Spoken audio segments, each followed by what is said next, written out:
Bonjour chers téléspectateurs, comme promis, euh, je crois que dans mes écrits sur Facebook, j'ai promis de pouvoir exposer sur la lévitation magnétique. C'est quoi la lévitation magnétique? Comme j'ai toujours dit, je n'expose pas pour exposer, on expose pour pouvoir développer des choses dans un certain domaine qui peut nous, de la vie, ça peut nous servir dans beaucoup de choses. Tout ce qui est théorique peut devenir pratique, comme j'avais dit. La lévitation magnétique, comme le nom l'indique, il y a les mots magnétiques qui sont. J'espère que tout le monde a déjà vu ce qu'on appelle aimant. Ici, j'ai entre mes mains, voilà, l'aimant. J'ai même polarisé ça. J'ai ici les pôles nord et ici les pôles sud. On sait que lorsque deux aimants sont mis en contact, il y a le pôle nord à côté du pôle nord, ça se repousse comme vous voyez là. Il y a un champ de répulsion. Ça n'arrive pas à se coller, ça se repousse.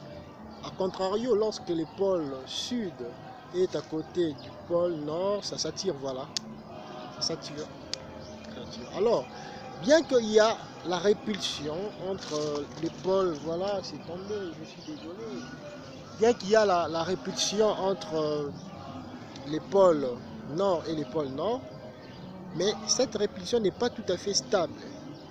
Voilà, c'est quoi maintenant ce que je voulais parler de la lévitation magnétique, est un phénomène selon lequel il y a des objets que nous appelons des supraconducteurs. C'est quoi un supraconducteur? Tout le monde sait que quand on parle de métaux, on voit en station des corps qui conduisent facilement la chaleur et l'électricité. Mais à un certain moment, quand on prend par exemple les céramiques, on sait que les céramiques n'est pas un bon métal du tout. Mais il y a des phénomènes qui sont mystérieux, des phénomènes qui sont purement quantiques. Et lorsque vous prenez les céramiques, vous abaissez la température. Je ne sais pas, parmi les corps qui baissent la température, il est connu par exemple l'azote liquide. L'azote liquide, c'est un corps qui baisse drastiquement la température. On peut atteindre des moins 200 degrés Celsius. Ça, c'est vraiment une très basse température. Quand on a moins 0 degré Kelvin, là, on voit moins 273 degrés Celsius. Donc, il y a parfois l'azote peut nous amener à arriver à une température aussi basse que ça. Alors, cependant, je voulais bien expliquer ces phénomènes de lévitation magnétique. Il s'agit de la supraconductivité des céramiques. Lorsqu'on abaisse la température de ces céramiques, ça atteint moins 273 degrés Celsius. Vous allez remarquer que les céramiques, contrairement à ce qu'on connaît qu'il n'est pas conducteur, il va devenir très conducteur. Qu'est-ce qui va se passer? Lorsque tu en mets, admettons que ça c'est mon céramique qui est plongé dans une solution d'azote liquide. Qu'est-ce qui va se passer? Lorsque on met l'azote liquide, ça refroidit la céramique jusqu'à ce que ça atteint moins 200 degrés Celsius. Qu'est-ce qui va se passer? L'aimant ne va pas, c'est-à-dire ça ne va pas coller, même si tu mets deux pôles, comme ça, là, ça va rester au-dessus de la céramique, comme ça. Et ce phénomène s'appelle lévitation magnétique. Ça peut rester tant que cette température, la céramique sera maintenue froide. Ça ne va pas se coller.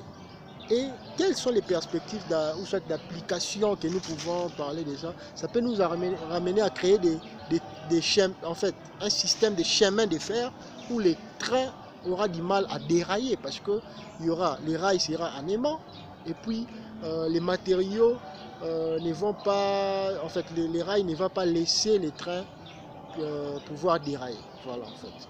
Je pense que on s'est bien compris. Et en dehors de ça, il y a encore beaucoup d'applications qu'on peut faire. On peut créer même l'électricité à partir des aimants. Lorsque, vous voyez par exemple, ça c'est l'hélice.